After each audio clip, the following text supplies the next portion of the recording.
नमस्कार दर्शकों, आप देख रहे हैं हमारा स्पेशल न्यूज बुलेटिन, जहां हर खबर होगी सबसे तेज, सटीक और भरोसेमंद। बने रहिए हमारे साथ, क्योंकि आगे आने वाली खबरें बदल सकती हैं आपका नजरिया। शुरू करते हैं आज की बड़ी ब्रेकिंग न्यूज। वंदे भारत ट्रेनों को हरी झंडी।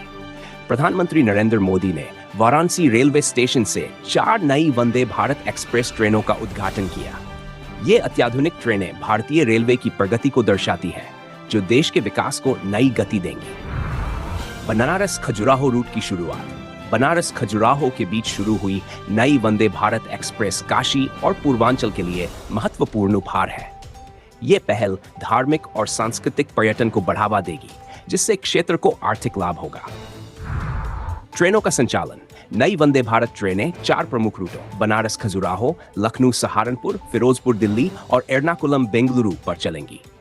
पीएम ने इन्हें नमो भारत ट्रेनें कहा, जो आधुनिक तकनीक का उत्कृष्ट उदाहरण है। लखनऊ सहारनपुर लाभ। लखनऊ से सहारनपुर के बीच चलने वाली नई वंदे भारत एक्सप्रेस से पश्चिमी उत्तर प्रदेश के यात्रियों को बड़ी राहत मिलेगी। इस तेज रफ्तार सेवा से यात्रा का समय काफी कम हो जाएगा और कनेक्टिविटी सुधरेगी।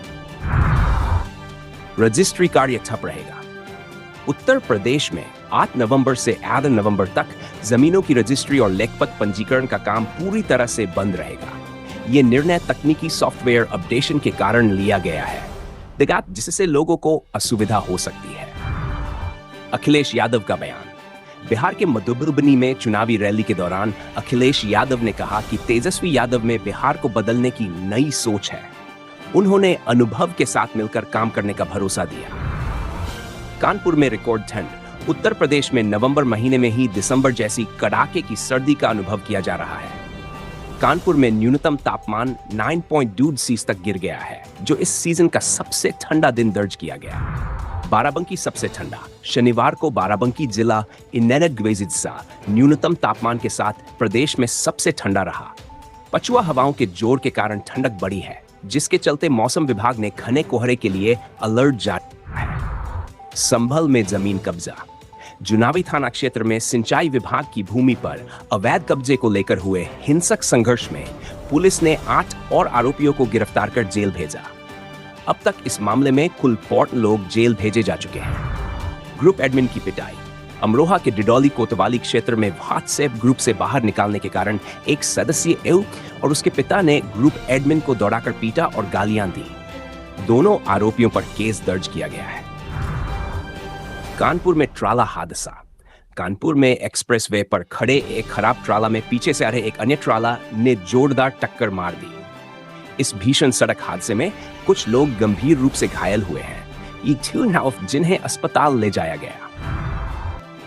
आजम खान को राहत। सपा नेता आजम खान को मानहानि के एक पुराने मामले में स्थानीय कोर्ट से बड़ी राहत मिली है। कोर्ट के इस फैसले से उनके समर्थकों को कुछ सुकून मिला है और वह खुश हैं। साइबर क्राइम पर सख्ती। यूपी पुलिस ने राज्य में बढ़ते साइबर क्राइम से निपटने के लिए एक नई और सख्त रणनीति बनाई है। छोटे शहरों में भी साइबर हेल्प डेस्क स्थापित की जा रही हैं, ताकि त्वरित कार्रवाई सुनिश्चित हो सके। जेलों में तलाशी अभियान। प्रदेश की विभिन्न केंद्रीय और जिला जेलों में अचानक सघन तलाशी अभियान चलाया गया।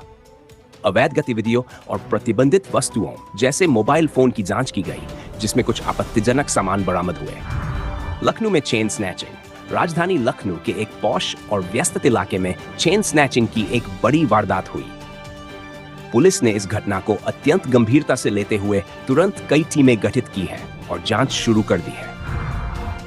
अवैध खनन पर कार्रवाई। सोनभद्र जिले में अवैध खनन के प्रशासन ने कड़ा रुख अपनाते हुए कई स्थानों पर छापेमारी की।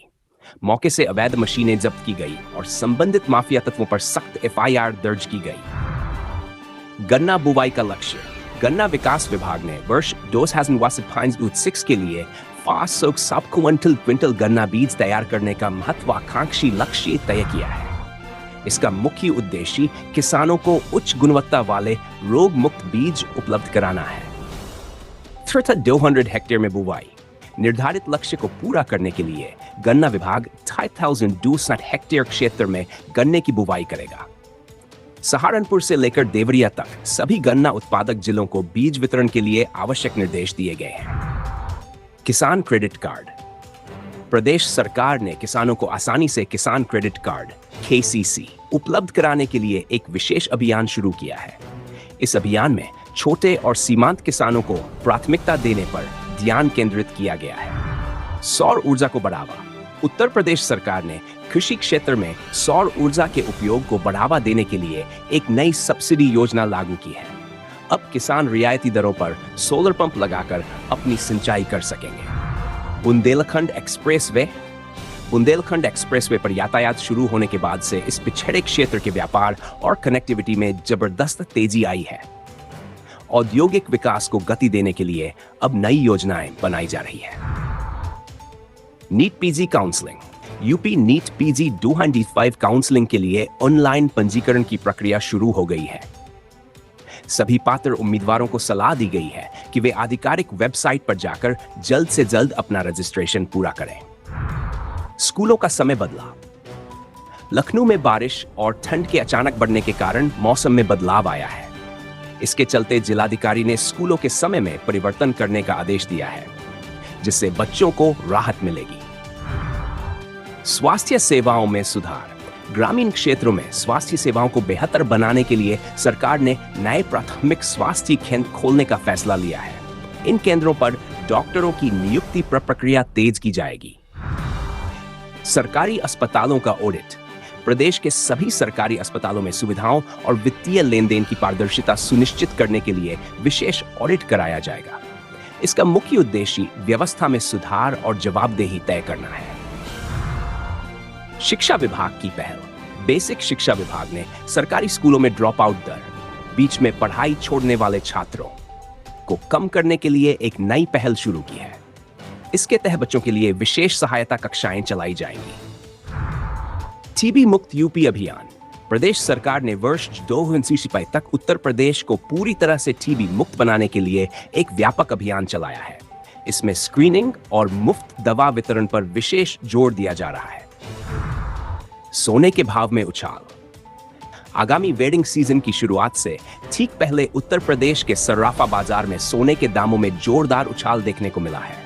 इसी के साथ चांदी की कीमतों में भी तेजी आई है। 2 कैरेट सोने का रेट लखनऊ, कानपुर और वाराणसी सहित प्रमुख शहरों में 8 नवंबर 2021 को 20 कैरेट सोने की कीमत 1,160 रुपए प्रति ग्राम दर्ज की गई। यह भाव रिकॉर्ड ऊंचाई पर है। औद्योगिक निवेश। मुख्यमंत्री ने प्रदेश में औद्योगिक निवेश को और अधिक बढ़ावा देने के उद्देश्य से अधिकारियों के साथ एक उच्च स्तरीय बैठक की। इसमें नई निवेश नीतियों को जल्द लागू करने पर सहमति बनी है। जीएसटी संग्रह में वृद्धि। उत्तर प्रदेश में वस्तु एवं सेवा कर GST के संग्रह में पिछले महीने की तुलना में उल्लेखनीय वृद्धि दर्ज की गई है। यह आंकड़ा प्रदेश की मजबूत होती अर्थव्यवस्था और बेहतर अनुपालन को दर्शाता है। Kanpur metro update. Kanpur metro rail परियोजना का कार्य तेजी से प्रगति कर रहा है।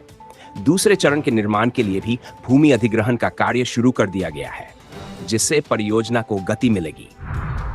वाराणसी में पर्यटन।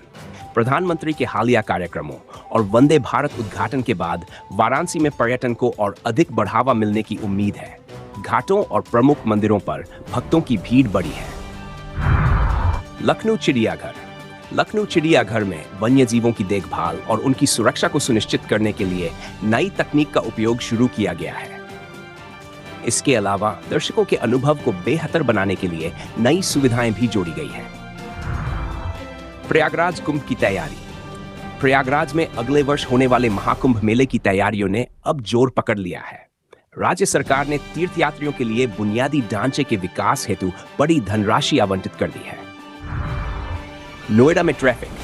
नोएडा और ग्रेटर नोएडा में बढ़ते ट्रैफिक जाम की गंभीर समस्या से निपटने के लिए नए फ्लाईओवर और अंडरपास बनाने का प्रस्ताव तैयार किया गया है। इसका उद्देश्य यातायात को सुगम